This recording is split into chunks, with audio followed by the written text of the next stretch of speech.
This is KGW News at Sunrise. A standoff in Hood River that went on for close to 10 hours is over this morning. We'll let you know what led up to the standoff and what police did to try to get the suspect to surrender peacefully, coming up here in one of our top stories. And this morning, the Portland police officer who leaked false information about a former commissioner now has his job back. Coming up, why the police union says his punishment was too harsh. Also in our Sunrise Spotlight, comedian Sam Morrill. He is bringing his stand-up to Portland this weekend. Vegan strip club buffet on me after the show. We'll all get some tempeh. Be great. He's debuting his new set at Revolution Hall, and he says it's going to be a banger. A banger? That's his word. Plus, at the end of our interview, it's kind of fun. He had a surprise shout out. Don't miss that, coming up this morning at 5:15. Is that like a 2023 term, banger? Because banger. It's a banger. It's a banger. That's a good thing. Yeah, it's a good thing. All right, Rod Hill join us now. It's going to be fun, but it kind of fails the comparison, doesn't it? Maybe you have a banger yes for us, Rod. What do you got? Can't believe how dull "let's go have fun" seems all of a sudden. All right, we have showers. They're just starting to push inland. It's dry up and down I-5. Right now it's dry. I would say by 8 o'clock this morning at the latest, we should start to see some raindrops crossing downtown Portland. We're at 42. Clouds came in last night. A lot of you are still in the 30s, but generally you're going to say, hey, it's not nearly as cold this morning. Wettest part of the day, late morning into early afternoon. That's when the front comes in, 45 at noon, 48 at 5 p.m. Don't forget, south winds will become noticeably breezy today, 15 to 30 miles per hour. Back to you. Okay, thank you, Rod. Breaking overnight, part of Southeast Orient Drive in Gresham is closed this morning as the sheriff's office investigates a deadly crash involving a pedestrian. It happened just after 2 o'clock this morning on 292nd Avenue, about a mile from the Clackamas County line. The sheriff's office says the driver did stop and is cooperating. They say that part of Orient Drive will be closed for several hours. We'll bring you any updates when we get them. Our top story this morning, a 10-hour standoff in Hood River is finally over. Police arrested the suspect around 9:30 last night and lifted evacuation orders. This all began around noon yesterday when police responded to a dangerous situation at a home near Clearwater Lane and Cascade Avenue. Hood River police say somebody fired multiple shots when they approached the house. For hours, they tried to get that barricaded suspect to come out peacefully. Roads were closed, nearby homes, businesses, and a school evacuated, and several schools in Hood River County went into lockdown. By 7:30, police deployed tear gas and told neighbors to make sure their windows were closed. They did later clarify in a news release they had cornered the suspect inside a house. At this point, we haven't heard that anyone was injured during the standoff, but if anything else develops, we will let you know on air and online.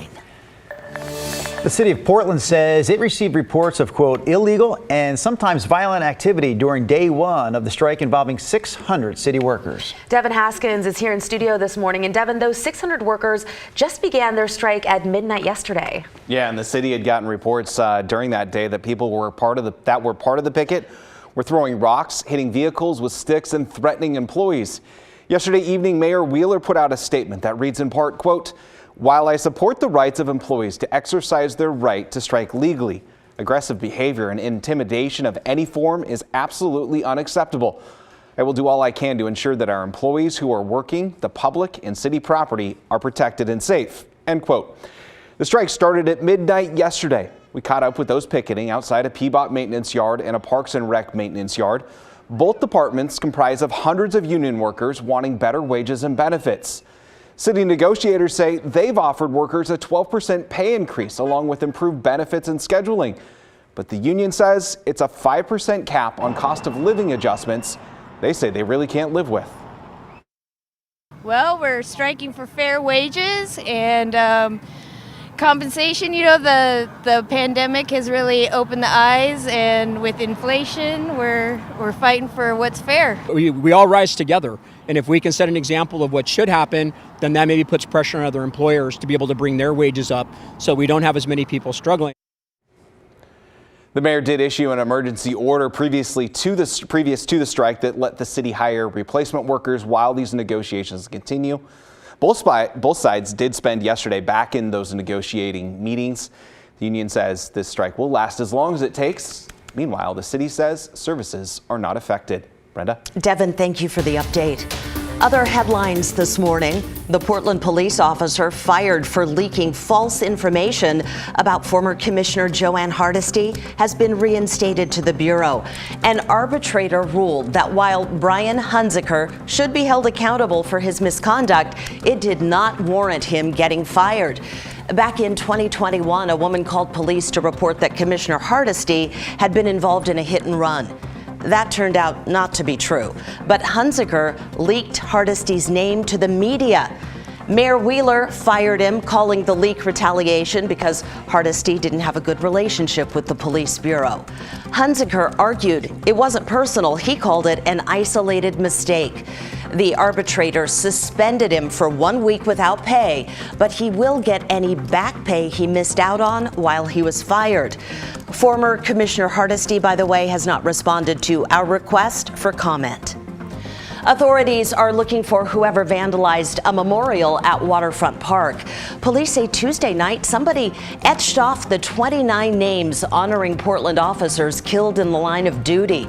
This police memorial was installed in 1994, and President George Bush dedicated it. And finally, tomorrow is Rosa Parks Day. It marks the birthday of the civil rights icon. Back in 1955, she refused to give up her seat on the bus to a white man in Montgomery, Alabama. Well, TriMet is one of the many celebrating her advocacy. They actually made a time lapse that they posted on Twitter, one of their bus getting a special wrap job. Now, on top of that, TriMet is waiving all fares tomorrow. That does include buses, MAX trains, Lyft, and WES, as well as transfers. The Portland Streetcar and C-Tran will also waive their fares. And those are some of your Friday headlines. All right, we have some Blazers news on this Friday because something that should have happened did happen. Damian Lillard was named to the NBA All-Star team. No doubt about it. Dame earned his spot on this year's squad. I kind of lost track during the month of January. I think he had 2,000 or 3,000 games where he scored at least 40 points. He was on fire last month for sure. This year he's in the top 10 for scoring, the top 10 for assists. So Damian Lillard, for the 7th time in his career, an NBA All-Star. That game, by the way, is 2 weeks from this Sunday on February 19th. And the All-Star Game 2023 edition, Rod Hill, I'm stretching here to help you get into the studio. That All-Star Game? That All-Star Game is taking place in Salt Lake City. Are you ready? What will they be serving? Beer, popcorn, hot dogs? Tell me. Take a breath. Take a breath. We're not talking about a snub. No, once, it's right? happened to him before. Yeah, but, it has. but again, 7 All-Star nods in his career is definitely an accomplishment, Rod. And we said, I can't remember, maybe you do. Was it 2,000 or 3,000 games last month alone where he scored 40 points? Brenda? It was 3,000. Yes, Thank just you for the very record. much. All right, let's get you going. We have rain showers moving in today. So this pattern of getting back to more of a normal feed off of the Pacific with rain showers in the forecast and cloudiness around means the end to the run of cold nights. And even though some of you did get down to 32 this morning here in the Willamette Valley, you'll notice when you step outside that overall bitter chill is completely gone. Okay, we do have rain showers starting to move into the coast. Radar starting to pick up a little bit of light moisture also up into the Cascades. I'm saying no later than 8 o'clock this morning. We'll start to see at least some rain push into the inland valleys here. Right now, it's just some rain kind of nipping in spots along the coast. Here are your early morning numbers. 42 Astoria. So remember, some freezing numbers overnight. Salem still at 33, Kelso 34. That's the PDX number at 42, where east winds came to life last night. We're gusting to 30 out along the Columbia River at times. Those winds will kick more to the south during the day today. Here's our rain futurecast movie. 8:30 this morning, I think it is possible we'll start to see some rain in the valley. This shows solid rain up and down the coast. Now, the front comes in around 11 o'clock this morning, and the wettest part of our day will be probably somewhere around 10 with the rain moving in through early afternoon.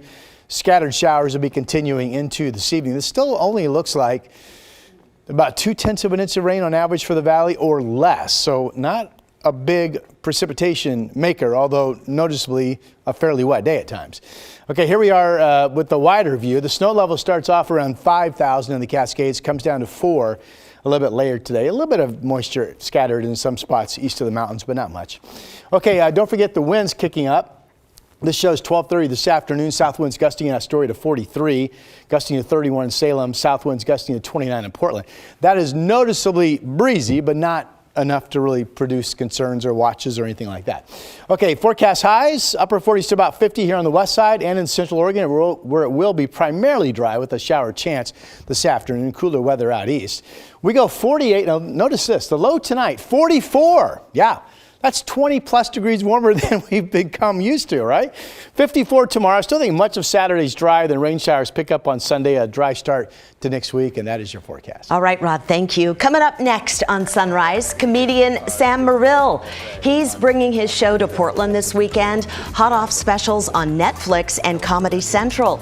Our conversation after the break, but first, here's a sample of his stand-up. I'm not good at relationships. They're so hard, you know. Every woman I date tries to change me. In that Billy Joel song, I love you just the way you are, a woman would never write a song like that. If Billy Joel were a woman, that song would be called You Were My Project. And we'll see where this goes. That's good. Trying to change yourself.